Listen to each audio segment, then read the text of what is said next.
this guy's going to ask Tim Wise, what's the difference between white and Jewish? And here's Tim Wise' response.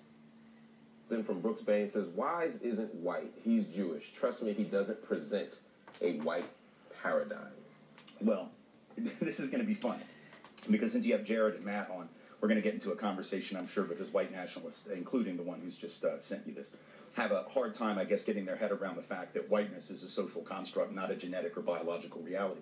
So, am I Jewish? Yes. It's not like that's a secret. I've talked about that. Sometimes Nazis and white supremacists will say that like they're outing me. Right. And I don't know if Brooks Bain is a Nazi or a white supremacist. Well, I actually don't know who that is. I will tell you that when people say he's not white, he's Jewish, it is usually the case that they're operating from a very narrow white nationalist perspective that believes, as Hitler did, that Jews are a biological subspecies, totally non-white, Asiatic subspecies bent on destroying the white race. Jared has people in his movement who feel that way. He tries to keep them in line because that's not the script he prefers, as I'm sure he'll tell you. But the reality is, I've talked about being Jewish. Being Jewish, however, does nothing to prevent the fact that in this society, I am racialized as white when I apply for jobs, when I'm walking down the street, when I'm trying to get a cab, like I'm going to get a cab when we leave here, right?